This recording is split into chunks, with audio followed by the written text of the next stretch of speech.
Hey guys, and welcome back to the shop.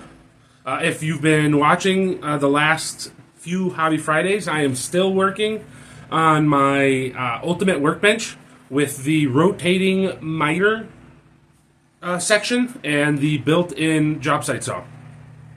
It's coming along nicely. I had a setback, but I ended up losing. Well, I don't know if I lost the footage, deleted the footage, or it was corrupted. I can't find it anywhere on my phone. So, I'll just have to tell you on Friday what happened.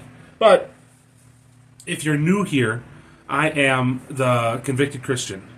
I am 7 years clean and sober. I did almost 10 years in prison. And now I am free and off parole, all thanks to God's love of me. At least that's what I believe.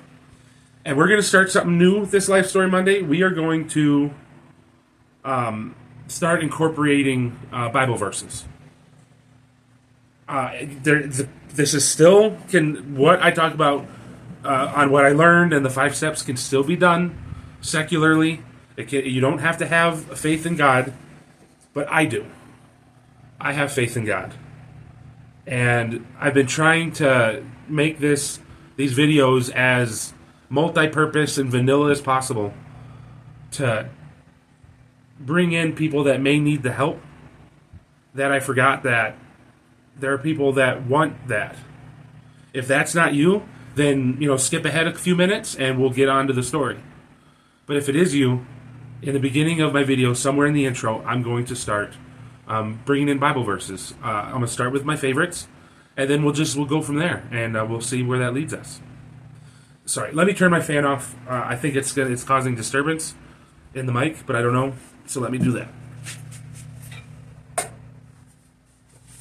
I still have one on, so if you hear a little bit of a fan, that's what that is. So, I used to be, if you remember my life story from a while back, I mean, I have a lot of videos up.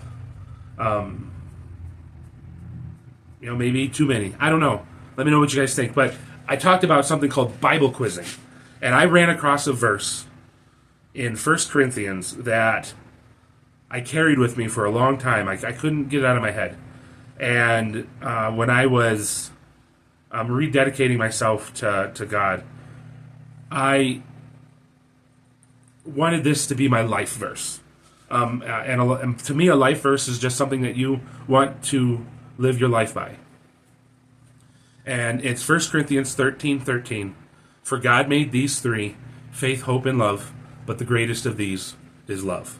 If you're using an American standard, I believe it's instead of love, it says charity. But either way, the sentiment is the same. And so that's the verse that I chose for today. Last week, I talked about going to prison, and my first 3 years in prison, roughly 3 years in prison, and making it the minimum. Something I wanted to talk about with that is I'm one of the few people that has ever made that happen, of getting to a minimum that quickly. That is not something that was common, and it really made it it made me feel like I was definitely meant to be at minimum. I didn't do anything other than what everyone else was doing. I was working my programs. I was, trying to be as honest as I could, follow the rules as much as I could.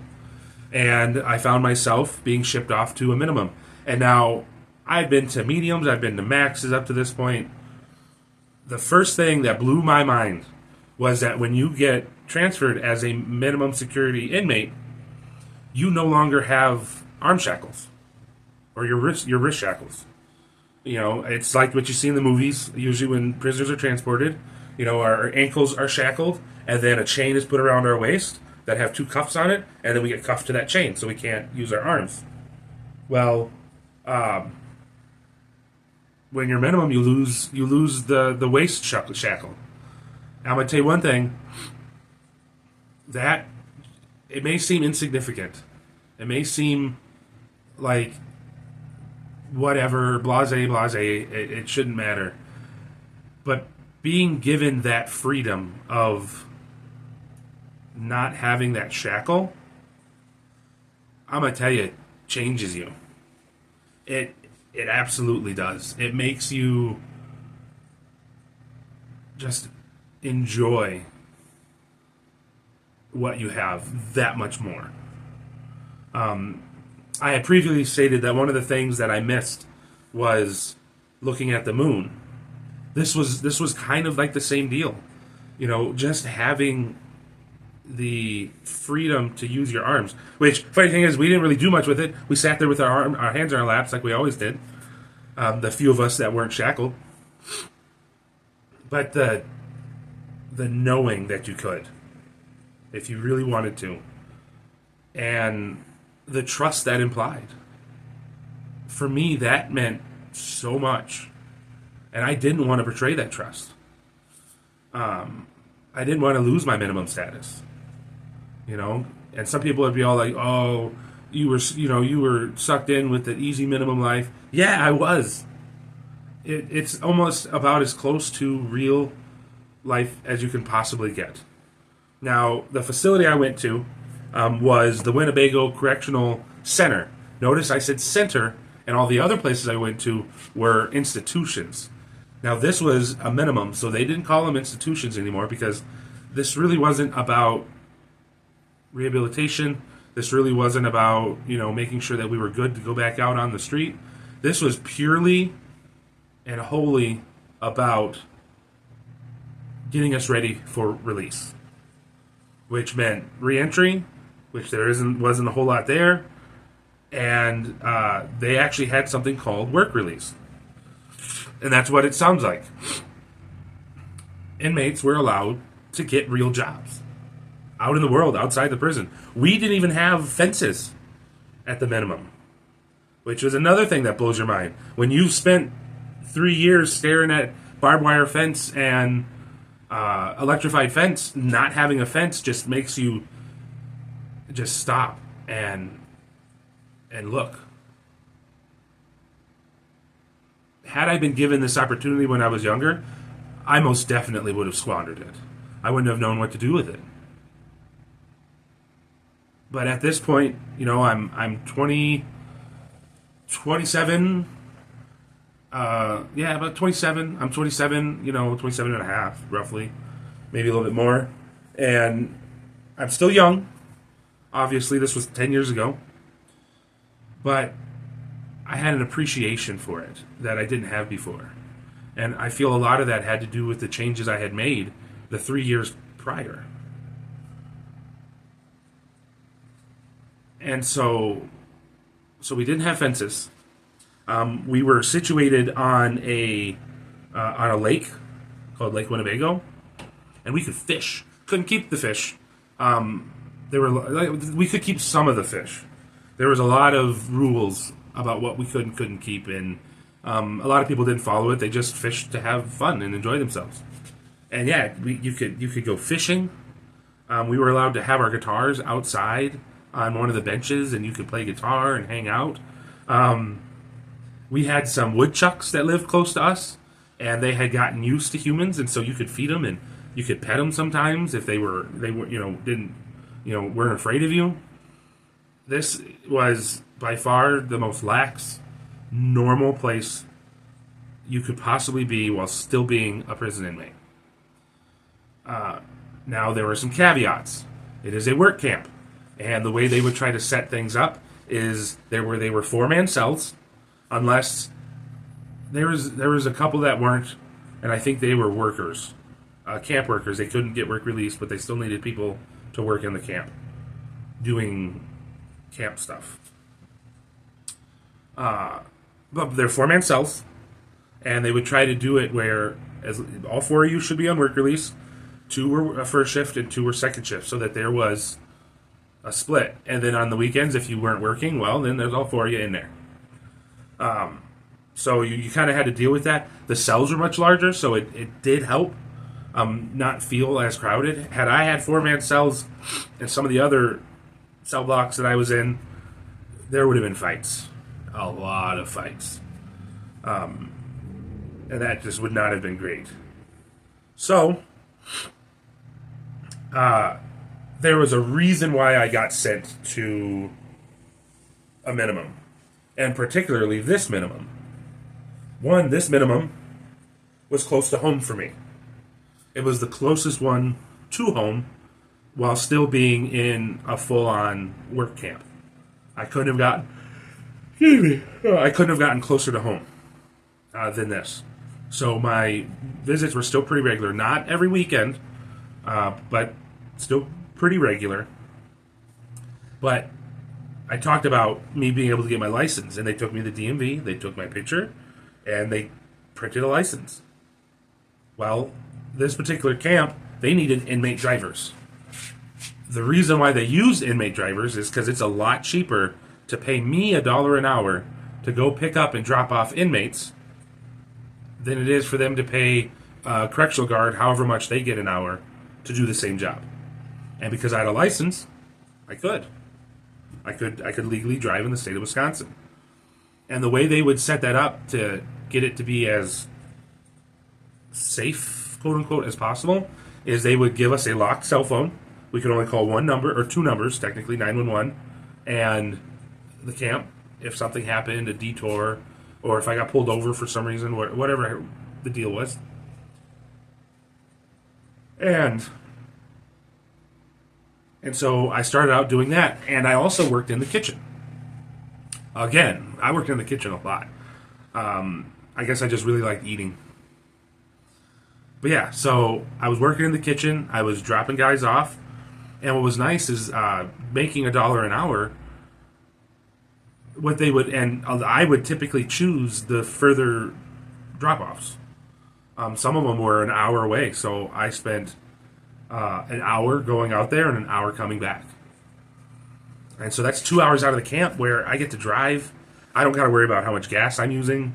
I do got to worry about speed. We were GPSed, and our location was tracked. But I got to be out in the world, and it was another way that I really just started being grateful for the things that I had and the things that were being given to me as I earned them. It was just an amazing thing. I met some really amazing guys there, because a lot of the guys in minimum, they want their jobs because they want as much money upon their release so that they can get back on their feet. Because that's a huge thing. If you don't have family, if you don't already have established money, or if you don't have like really good connections, it's hard getting up off your feet. You can. It's not impossible. But it is harder because you gotta do things that, you gotta focus on things and do things that don't necessarily correlate directly with finding a job, finding a place, and all these things involved. So, I'm sorry guys, I am tired today. So, I'm driving, I'm working in the kitchen, I'm waiting for a spot to open up at a job, and I'm hoping it's a good one, because just like in the real world, some jobs pay better than others. A lot of them were like $8, $9 an hour. Now, as a driver, I could actually drive me and the other workers to work my 8 hours, or 10, or however many it was, and drive back, and I could get paid my driving rate and my work rate. So I already had it a little bit better than some of the other guys that couldn't get their license and could become drivers. Well, after about 4.5, 5 months of driving and working in the kitchen, I finally got a job. And it was the highest paying job at the time.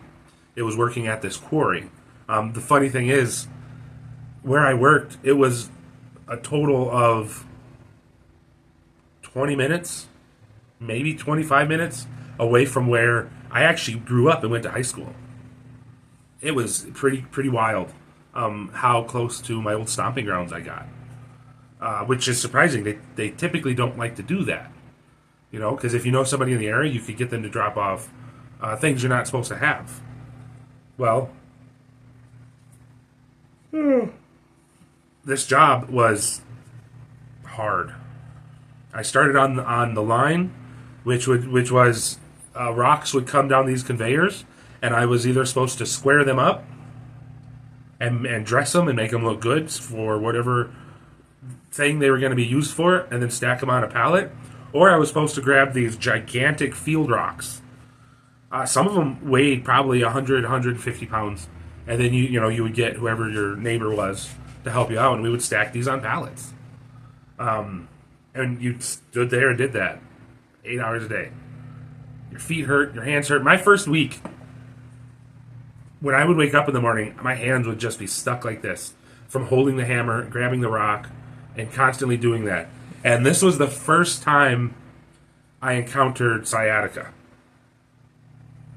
And I didn't even know what it was.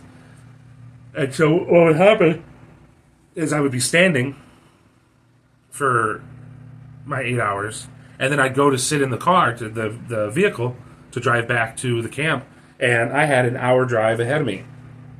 Well, I got used to standing, so trying to sit down was super painful. And after 5, maybe 10 minutes, it would ease up, and then I'd be comfortable enough, and I could keep driving. Well, then I'd get to the camp, drop my guys off, go park my van, and I got used to sitting. So I would try to get out of the van, and it looked like an old man hobbling into the building because I couldn't straighten up all the way, because the more I tried to straighten up, the more that pain would shoot from my back to my ankle and back up. And so me and the guards would make jokes of it, that the quarry was back-breaking work, obviously, because I came back and I looked like I broke my back. But yeah, so I had an opportunity of a lifetime. And I got to, like I said, I got to meet some amazing people. And I spent a little over a year working at that quarry. And I worked my way up. I got off the line. I worked my way to the splitter, which is what actually breaks the big rocks to the smaller rocks. And then I worked my way into the custom saw shop, where we would make mantelpieces and we would polish stone and we would cut stone to very specific measurements. Not as much as like a machinist, but we would try to get stone to be within an eighth of an inch, sometimes a 16th of an inch. And when you're working with a natural material like that, that's not consistent, it's difficult. You got to learn where your cracks are, where you're solid and where you're not. But it was the first time that I got to actually utilize a real world skill.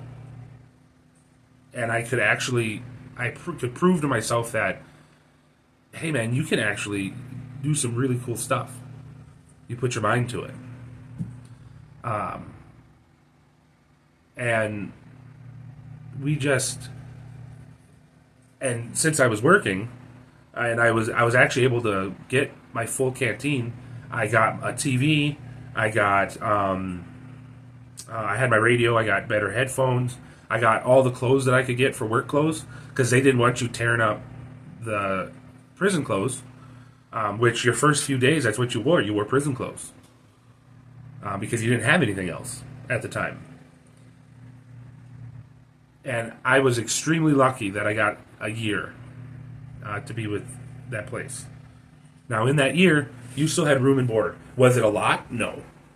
When I was at camp, or minimum, whatever you want to call it, I ended up paying somewhere around $750, $775 a month for room and board. That's one thing that I liked about the camp, is that they're not purely based on taxes. Because I was still charged taxes, and those taxes went into the prison. Some of the taxes went into the prison system. But we had, 80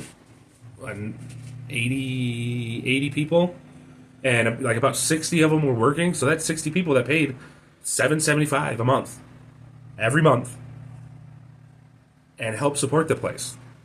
And it showed. You could see where we were, where we had it a little bit better than others. At the time, I felt that I earned it. I did what I was supposed to do. I followed the rules the way I was supposed to follow them, and I got my spot. A little prideful, I admit that, because honestly, it wasn't me. Doors were open that never should have been opened. Opportunities were given that, even though other people were given to them, they typically would have had to work harder for the same opportunities. So as much as I would love to admit that it was all me, it was all my doing, that just doesn't fly.